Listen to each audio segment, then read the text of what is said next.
eu acho que tá tudo certo. Mas não custa nada a gente dar uma conferida, né? É verdade. Sabe, Ananias, depois que eu aprendi a usar o paquímetro, rapaz, eu tô usando ele toda hora, viu? É que bom. E me diz uma coisa, você tá usando ele corretamente? Claro, eu tomo maior cuidado, ó, eu tenho até uma flanelinha, ó. E agora, quantas vezes você já calibrou esse paquímetro, hein? Ih, rapaz, agora você me pegou, hein? Tá vendo? Fique de olho porque esse é o assunto da nossa teleaula de hoje.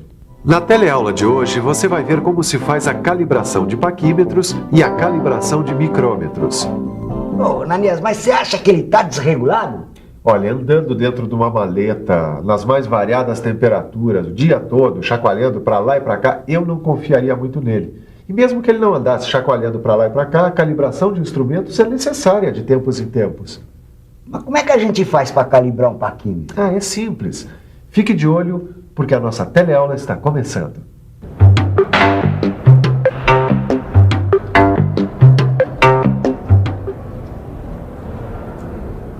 Tito, Fala, Silva. assim que você terminar aí, separa os paquímetros e todos os instrumentos de medição aqui desse setor, que está na hora de mandar para o laboratório para calibrar. Peraí, Silva, não dá pra fazer isso na semana que vem? A gente tem um monte de peça pra ser medida. Mas é por isso mesmo. Antes de medir, eu quero ter certeza de que tudo está em ordem.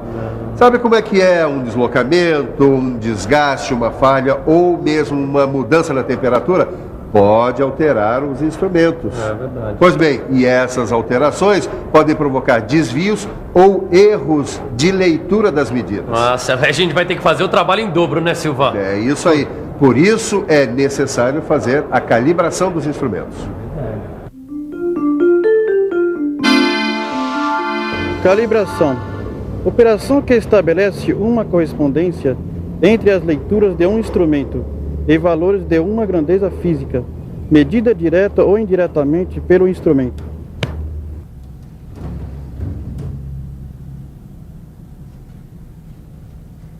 Tá aqui, Sofia.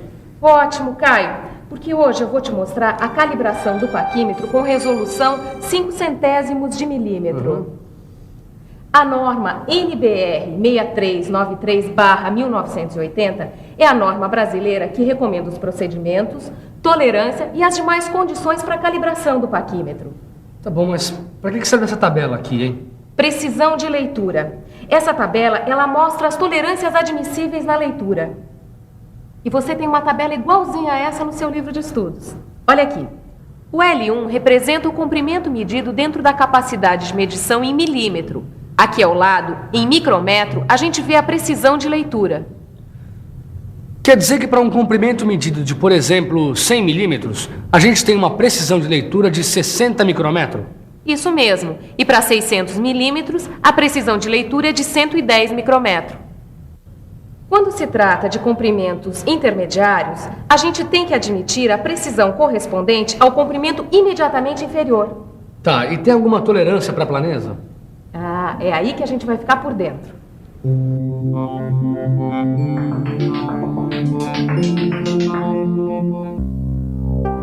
A tolerância de planeza das superfícies de medição é de 10 micrômetros para 100 milímetros de comprimento dos medidores. Já a tolerância admissível de paralelismo das superfícies de medição é de 20 micrômetros para 100 milímetros de comprimento dos medidores.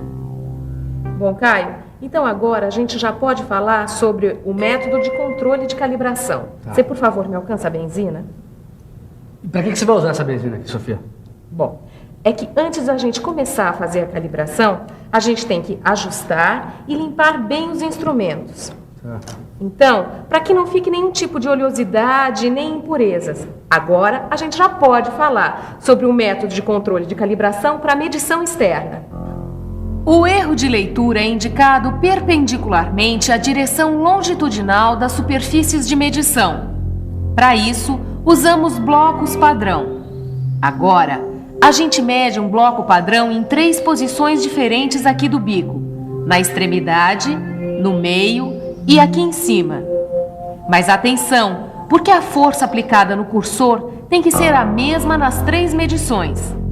É importante lembrar que a verificação tem que ser feita em várias posições, para que cada medição individual possa coincidir com diferentes traços do nônio e não apenas com o zero.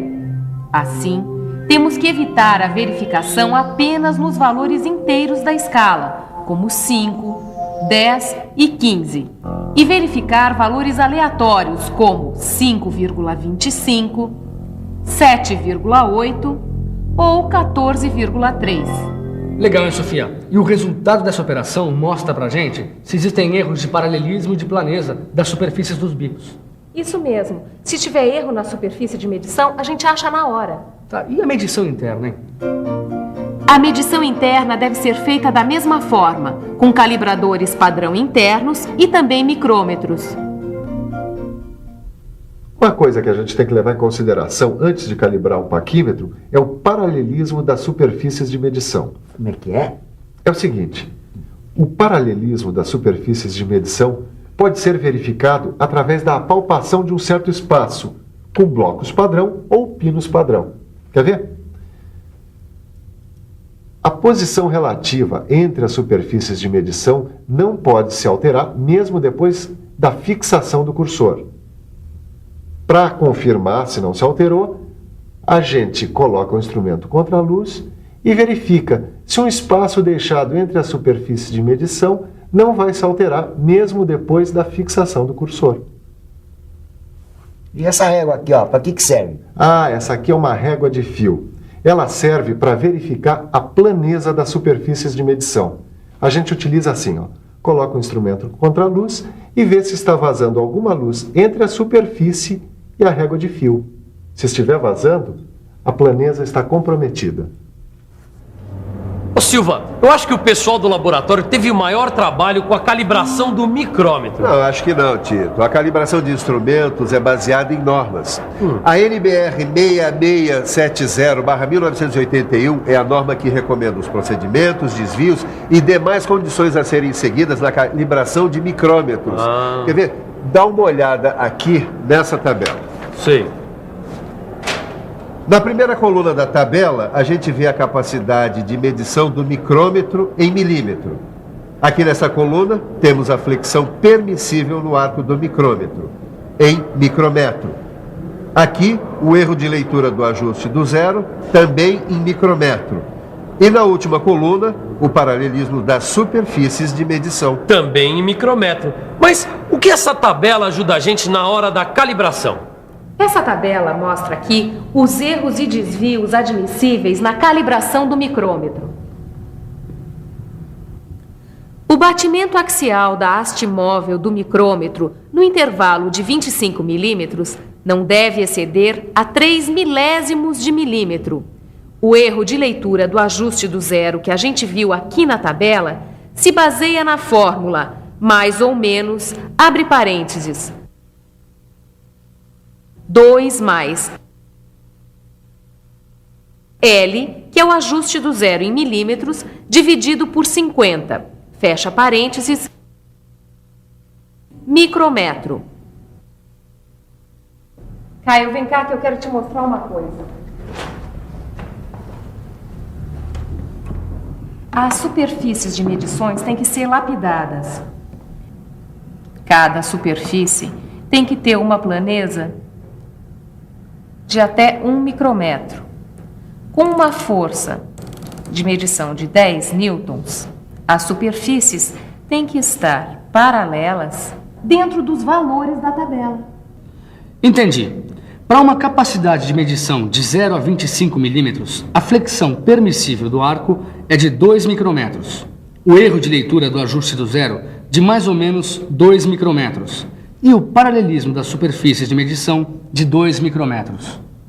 Puxa, Ananias, mas a calibração do micrômetro, ela é muito parecida com a do paquímetro. Ou eu estou enganado? Não, você está certo. Até o método de controle é parecido, visto que leva em consideração a planeza e o paralelismo das superfícies. A única diferença é que a gente tem que considerar também a haste móvel, visto que ela deve ser verificada durante o processo de calibragem. Mas como é que a gente consegue ver a planeza desse instrumento? A planeza das superfícies de medição pode ser verificada através de um plano óptico como esse aqui. Imagina o seguinte, a gente coloca o plano óptico sobre cada uma das superfícies do micrômetro E aí observa as franjas de interferência, que aparecem sob a forma de faixas claras e escuras, no caso de estar sendo usada uma luz monocromática, quer dizer, uma luz de uma cor só.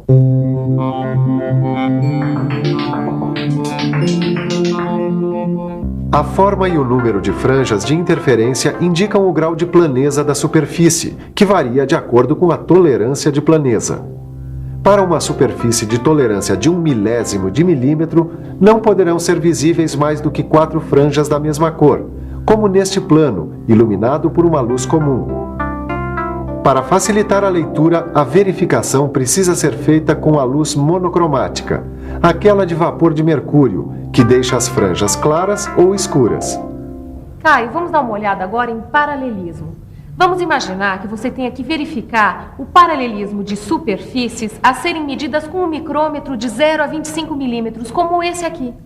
Imaginei e me desesperei, Sofia. Não, Caio, calma, é simples.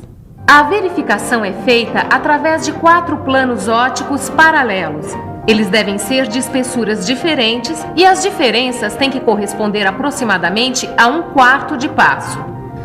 A verificação é feita em 4 posições com uma rotação completa da superfície da haste móvel do micrômetro. O plano e as superfícies têm que estar em contato sob a pressão da catraca em acionamento, para evitar diferença de pressão de um plano óptico para outro.